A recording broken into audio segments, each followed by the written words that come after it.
예배 가운데 다섯 번째 제사가 있습니다. 바로 속건제라고 하는 이 제사가 있습니다. 우리가 자주 들어본 적이 없는 그런 제사의 모습이지요. 그 속건제, 속죄제하고 비슷하지만 아주 그 의미가 다릅니다. 이 속건제라고 하는 것은 죄를 졌는데 그 죄에 대한 보상, 대가를 지불하는 것을 의미합니다. 그래서 한문으로 보면 속할 속자의 건이 뭐냐면 보상한다, 그런 의미를 가지고 있는 한자입니다. 그래서 영어로는 guilt offering, guilt라고 하는 것은 죄책에 대한 예물입니다. 이게 무슨 뜻이냐면, 자, 어제 속죄제에 대해서 우리가 살펴봤죠. 속죄제라고 하는 것은 죄 지은 내가 하나님 앞에 죄를 고백하고 또 용서함 받기 위해서 짐승을 끌고 내 죄를 안수해서 그 죄를 정가시켜서 내가 죽어야 되지만 대신 제물이 죽는 것이죠. 그래서 그 피 흘림으로 말미암아 우리의 죄가 용서함 받는 것이 속죄 제물이었습니다. 자, 그러다 보니까 오늘날 이 속죄 제물에 대한, 속죄 제사에 대한 이해만 가지고 있으면 어떤 문제가 생기냐 하면, 내가 죄를 졌어요. 자, 모르고 지내다가 어느 날 내 죄를 하나님이 성령으로 깨닫게 해주셨습니다. 그러면 교회에 가서 예배 때 회개하는 거예요. 하나님, 죄를 졌습니다. 용서해 주세요. 간절히 눈물 흘리고 통에 자복하면서 기도했더니만 하나님께서 마음에 홀가분한 마음을 주셨어요. 그래서 그 사람은 이렇게 느끼는 거죠. 하나님께서 내 죄를 용서해 주셨구나. 하나님 감사합니다.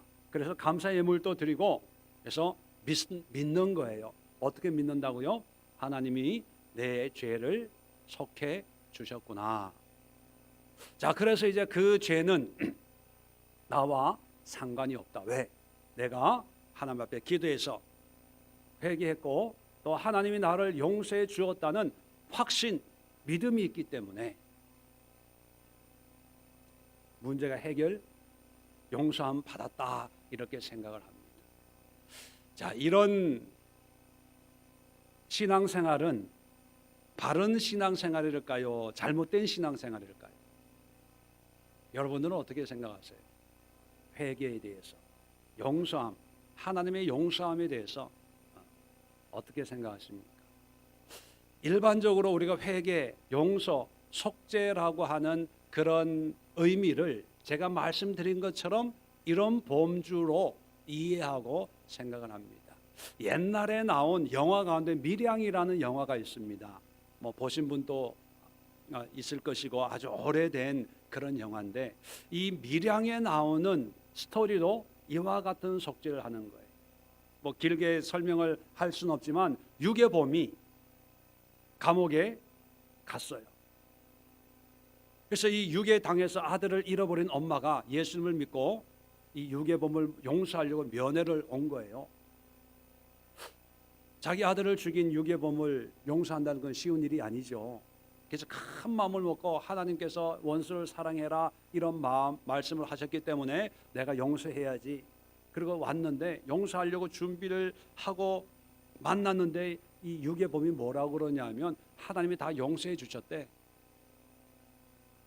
감옥에 들어와서 예수님 믿고 다 회개하고 하나님께서 정말 은혜를 주셔가지고 나의 진홍같이 붉은 죄를 흰 눈처럼 다 해주셨다고, 아주 그래서 너무 행복합니다. 너무 감사해요. 뭐 이러고 있는 거예요. 그럴 때 그 어머니는 그런 하나님이 어딨냐 그러면서 이제 하나님 안 믿고 이제 교회 다니는 사람을 핍박하고 해방하는 그런 영화가 있었습니다. 왜냐하면 우리는 신앙생활하면서 모든 것을 믿음으로 그냥 퉁치려고 하는, 죄 짓고 회개하고 죄 짓고 회개하고 그런 고정관념을, 이 상식을 가지고 있어요. 그것은 하나님의 속죄에 대한 10가지 중에 한 서너 가지의 이해만 가지고 있는 거예요. 자, 이 속건제라고 하는 것은 어떤 의미냐 하면, 죄를 졌어요. 그런데 속죄 제사를 통해서 짐승의 피를 흘립니다. 그런데 모든 죄는 아니지만 어떤 경우에는 내가 남에게 손해를 실질적으로 입힌 일들이 있죠. 또 하나님 성물이라고 나오는데, 성물에 대하여 부지 중에 범죄한, 이 성물이라고 하는 것은 어떤 절기에 대한 예물을 드리고, 요즘식으로 얘기하면 헌금을 드려야 되는데, 11조를 드려야 되는데 깜빡해가서 못 드렸다는 거예요. 또 누구에게 금전적인 피해를 입혔어요. 10만 원, 100만 원의 어떤 금전적인 측량할 수 있는 그런 피해를 입혔을 때, 자, 그럴 때 속죄 제사의 의미만 가지고 있으면 피해는 입혀도 하나님한테 양을 드려서, 염소를 드려서, 피 흘려서 제사 지내서 하나님으로부터 용서함 받았다라고 하면 죄가 사해지는 거예요. 근데 그것이 아니라는 거예요. 피해가 발생해서 거기에 어떤 물질적인 보상을 해줄 그런 죄의 문제라면 보상을 해줘야 된다는 거예요. 그게 속건죄입니다. 자, 보상을 해주는데, 자, 16절에 보면 성물에 대한 잘못을 보상하되, 이 15절부터 나오는 얘기는 성물에 대한 얘기. 성물, 하나님과의 관계에서 어떤 하나님 앞에 드려야 될 걸 못 드린 물질적인 그런 문제가 이제 있으면 이걸 갚아야 되는데, 보상을 해야 되는데 5분의 1을 더해서 제사장에 줘야 돼요. 5분의 1이라면 20%예요. 6장에도 계속 이어집니다. 2절에 보면 누구든지 여호와께 신실하지 못하여 범죄하되, 자, 어떤 죄냐? 이웃이 맡긴 물건이나 전당물을 속이거나 도둑질하거나 착취하고도 사실을 부인하거나 남의 이런 물건을 줍고도 사실을 부인하여 거짓 맹세하는 등 사람이 이 모든 일 중에 하나라도 행하면 범죄한 것인데, 자, 4절의 끝에 보면 이런 물건을 주운 것이나 그것에 맹세한 모든 물건을 돌려보내되, 원상 복구하라는 거예요. 그런데 그냥 원상 복구만 하는 것이 아니라 5절에 곧 그 본래 물건의 5분의 1을 더하여 돌려보낼 것이니 그 죄가 드러나는 날에 그 임자에게 줄 거라는 거예요. 이게 속건죄. 다시 말하면 영적으로 우리 마음으로 간음하고 우리 안에 탐심이 있고 우리 안에 우상숭배 있고 이런 죄는 어떻게 보상할 수 있는 게 물질적인 게 아니지 않습니까? 그럴 때는 하나님 앞에, 하나님 내가 잘못했습니다, 용서해 주세요, 이렇게 해서 내 죄를 짐승에게 안수해서 죄를 전가시켜서 그 짐승을 잡아서 하나님 앞에 드리는 거예요. 그런데 어떤 물질적인 면에 있어서는 하나님 용서해 주세요 이게 아니라는 거예요. 용서해 주세요 제물도 드리지만 그 범한 물질에 대해서, 원금에 대해서 20%를 더해 가지고 하나님의 물건을 탐했으면 20%를 더 드리고, 이웃의 물질을 축냈으면 20%를 더 보태 가지고 줘야 되는 거예요. 그래서 이 속건제라고 하는 것은 어떤 의미예요? 첫 번째, 속죄의 참된 의미를 우리에게 가르쳐 주는 거예요. 다시 말하면 하나님 앞에 회개한다고 하는 것이 그렇게 쉬운 게 아니고, 나와 하나님과의 관계에서만 해결하면 되지 뭐, 그게 아니라는 거예요. 속죄란 하나님과의 관계에서도 마찬가지고, 또 실질적인 피해가 발생했다면 그 피해를 보상해 줘야 된다는 거죠. 왜 그래야 됩니까? 공의와 정의의 관점에서. 분명히 내 옆에 피해를 입은 사람이 있어요. 그런데 그 사람은 무시하고 나의 구원의 주가 되신 하나님하고만 기도하고 봉사하고 감사헌금 드려가지고 하나님은 내 죄를 용서해 주셨어 라고 생각하면 건강한 신앙이 아니라는 거예요. 왜요? 공의가 이루어졌으면 반드시 정의가 회복이 돼야 됩니다. 그 정의가 뭐냐? 나 때문에 피해를 입은 사람이 있다면 그 피해를 보상해 줘야 된다는 거죠. 그래서 오늘날 우리 그리스도인들이 욕을 먹는 게 뭐냐 하면 그냥 믿습니다. 믿음, 예수님, 십자가, 교회, 예배, 기도, 은혜, 용서, 이것을 하나님과의 관계에서만 생각을 하기 때문에. 왜요? 우리가 잘못 가르침을 받은 거예요. 잘못 훈련을 받은 거예요. 모든 죄가 보상할 수 있는 그런 성질은 아닙니다. 그런데 보상할 수 있는 문제까지도 보상 안 하고 어떤 경우에는요, 보상할 그 물질을 가지고 하나님 앞에 드려요. 그러면서 자기는 굉장히 어렵다고 생각할지도 모릅니다. 근데 그것은 하나님이 원하시는 바가 아니에요. 하나님 앞에 드리고, 그리고 나 때문에 어려움 당한 사람한테 원금의 20%를 더해주는 거예요. 예수님이 삭개오가 예수님을 만났을 때 예수님이 뭐라고 얘기도 안 했는데 삭개오가 뭐라고 천 마디가 뭐였습니까? 남의 것을 토색한 일이 있거든. 어떻게 한다고요? 4배로 갚겠습니다. 25%를 얘기하고 있어요. 왜냐하면 율법적으로는 20%만 해도 되는데 삭개오는 25% 더 갚겠습니다. 그게 뭐냐 하면 자기가 예수님을 하나님의 아들로 믿을 뿐더러 그 믿음을 통해서 내가 나쁜 짓을 해서 누군가가 나에게 피해를 당했다면 정의를 행하겠습니다. 속죄와 함께 속건의 예배도 드리겠습니다 했을 때 예수님이 구원이 이 사람에게도 임하였노라, 그렇게 말씀하시는 거예요. 우리가 너무 이기적인 신앙생활을 하고 자기 중심, 자기 만족의 신앙생활을 할 때가 있습니다. 그것을 방지해 주는 것이 바로 이 속건 제사죠. 세 번째, 속죄라고 하는 것은 대가 지불이 반드시 있어야 되는 거예요. 자, 간음한 것은 물질적인 문제가 아니기 때문에 대가 지불을 어떻게 합니까? 짐승을 통해서 내가 죽는 거예요. 그래서 그런 죄는 내가 안수를 해서 죄를 전가시키죠. 그런데 물질적인 피해를 입힌 이 속건 제사는 안수가 없어요. 안수를 하지 않아요. 왜요? 20%를 더해서 내가 실질적으로 그 죄에 대한 죄책을 갚기 때문에. 안수라는 것은 뭐예요? 내가 할 수 없지만 대신 해주는 거거든요.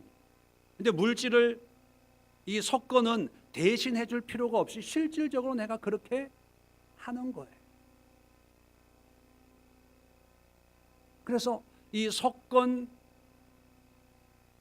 제사의 가장 중요한 것은 뭐냐면 대가 지불입니다.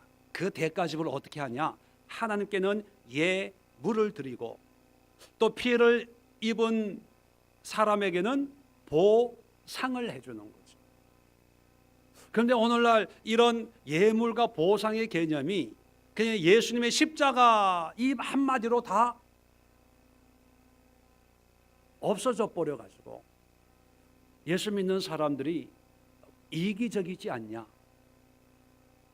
기도하고 회개하면 다 해결됐다고 생각하는, 나 때문에 아파 울고, 나 때문에 집을 빼앗기고 직장을 빼앗기고, 나 때문에 어떤 성도들 때문에 삶의 터전을 빼앗기고 울고 있는데 그 사람은요 11조 많이 했다고, 봉사 많이 했다고, 교회를 많이 세웠다고, 선교를 많이 한다고, 하나님 앞에 축복받았다, 이렇게 사람들 입에 오르내리는 그런 모습들이 있습니다. 자, 이런 모습을 볼 때 하나님이 얼마나 애통해 하실까요? 자, 그러면 오늘날 우리도 손해를 끼쳤으면 갚아야 되냐? 20%를 보태서 갚아야 되냐? 이런 문제가 나옵니다. 자, 이 문제를 어떻게 해결해야 될까요? 자, 이사야 53장을 한번 열어봅시다. 이사야 53장.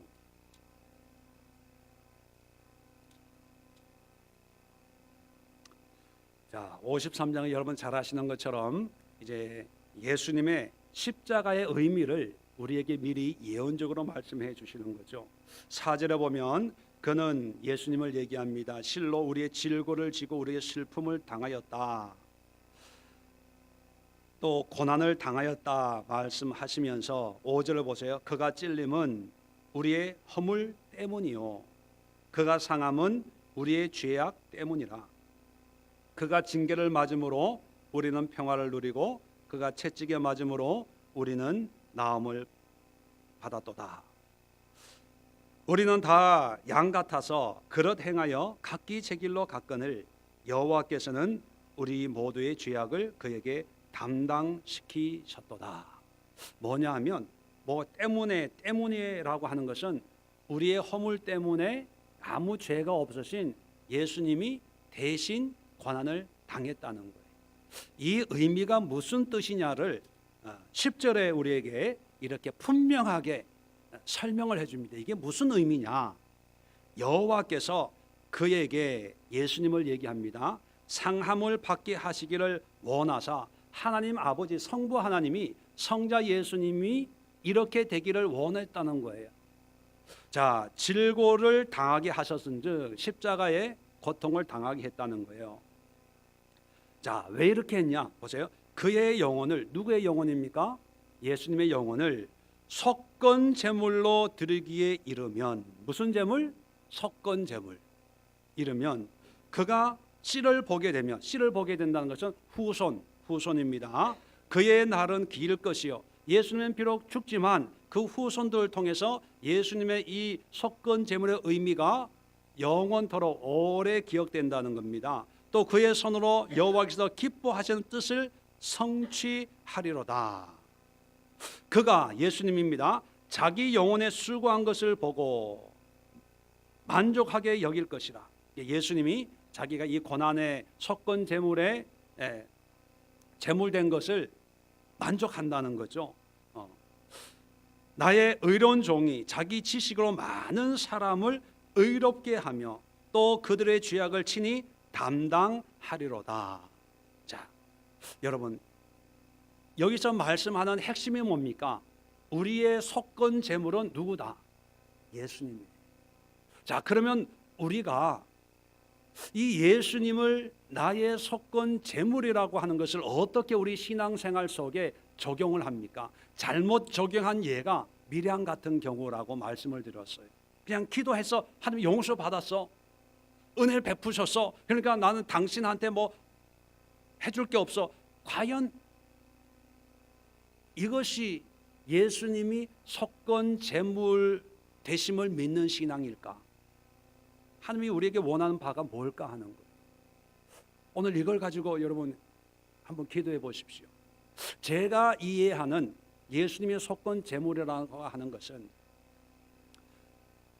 유대인들은 희생 제사를, 속건 제물을 율법에 따라서 20%라고 하는 정해진 율로 갚아야 될 것은 갚았어요.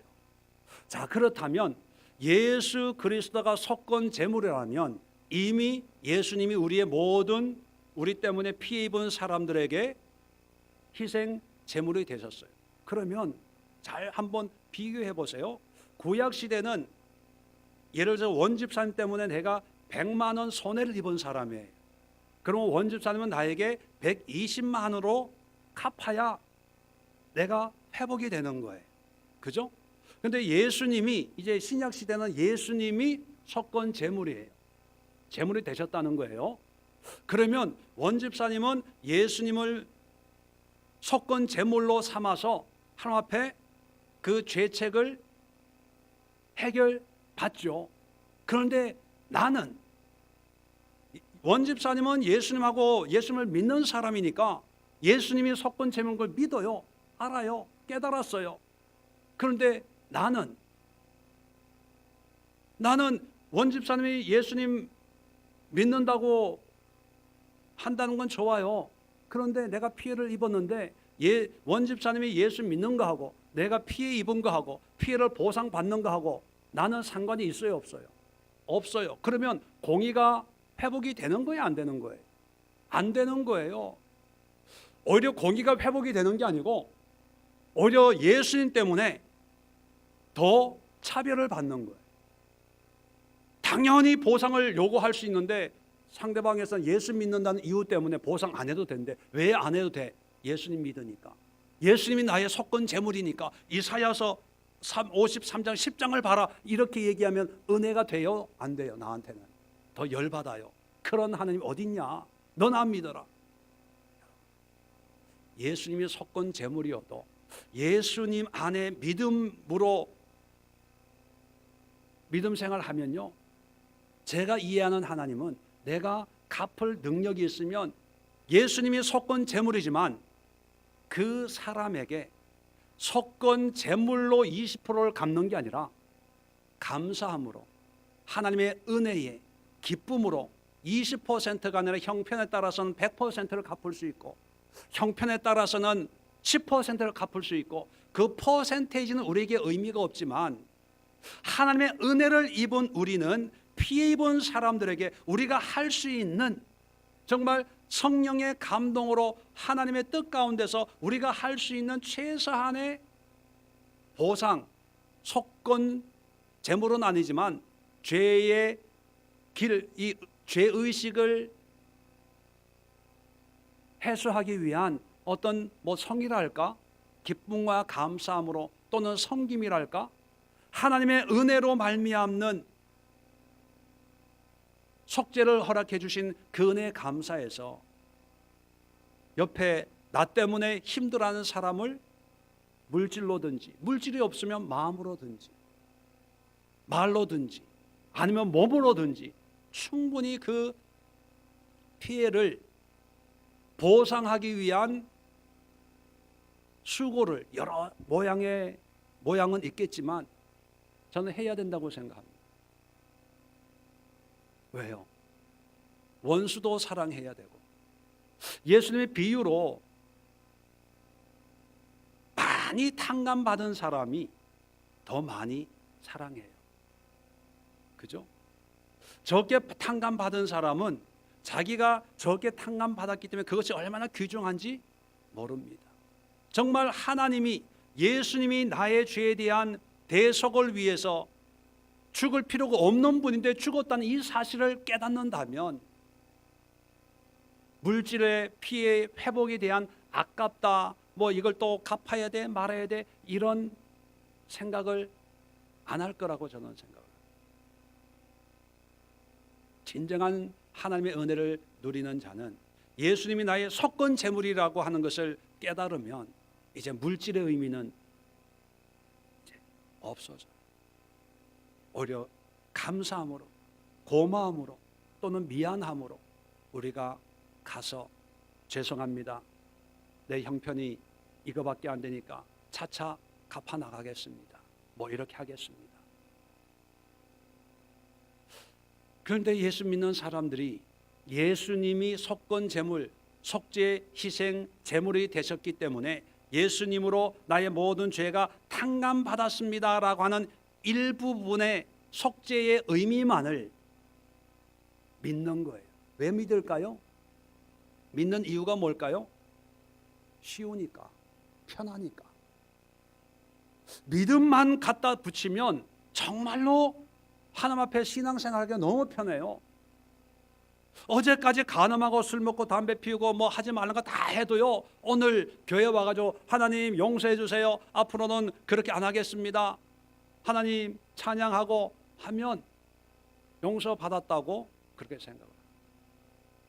물질적인 것도 사회 나가서 사기치고 비리를 저지르고 또 빼앗고 해가지고 이것은 주의 사역에 쓰기 위해서 내가 이렇게 열심히 수고한 겁니다.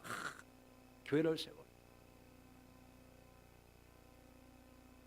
그리고 그것이 하나님이 기뻐하는 일이라고 이렇게 자기 혼자 해석을 해버리는 거예요. 그러면 사회생활하기가, 사업하기가 너무 쉬워지는 거예요. 갈등할 게 없는 거예요. 왜? 이 모든 것이 하나님의 영광을 위해서. 근데 여러분, 성경은 속죄 제도 있지만 속건제가 있다는 걸 잊지 마세요. 그리고 예수님이 속건 제물의 희생 양이라는 사실 잊지 마세요. 예수님이 속건 제물이라는 얘기는 뭐냐면 하나님도 피해를 입혔으면 반드시 갚아야 된다는 거예요. 갚아야 된다는 거예요.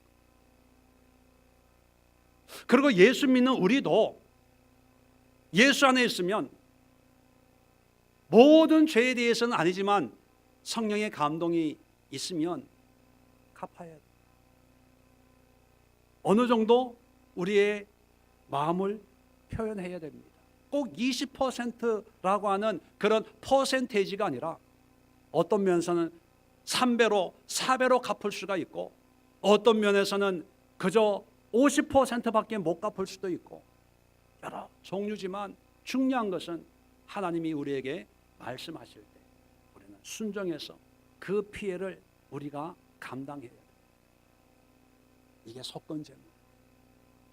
요즘에 자연보호라든지 뭐 여러 가지 사회적인 문제도 보면요, 여러 가지 아프고 힘들고 소외당하고 억압당하고 빼앗기고 이런 사람들의 그 우리가 아는 사람이든 모르는 사람이든 간에 우리가 사회를 구성하고 있는 이 시대에 정말 어렵고 힘든 사람들의 그 아픔을 우리 그리스도인들은요 갚을 수 있어야 되는 거예요. 비록 내가 직접적으로 이 사람의 어떤 권리를 빼앗거나 물질을 빼앗은 것은 아니지만 하나님 안에서 한 가족이기 때문에 하나님께서 허락하시면 어려운 사람을 도와주고 섬기고 갚아야 되는 거예요. 그것이 고아와 과부를 선대해라. 공의와 정의를 이루라. 하나님을 사랑하고 이와 같이 이웃을 내 몸과 같이 사랑해라. 그 모든 것이요 속죄와 함께 속건의 의미를 다 포함하고 있는 것입니다. 오늘 이 시간 여러분 기도하시면서 오늘 4가지 기도의 제목을 앞에 적어놨는데 과연 우리 그리스도 안에 있는 사람들이 가져야 될 속죄의 의미가 무엇인가 다시 한번 정리를 하십시오. 하나님과의 관계에서 해결되어야 될 그런 속죄도 있지만 물질적인 또 보상해야 될 속건의 의미의 대속도 속죄도 분명히 있다는 사실입니다.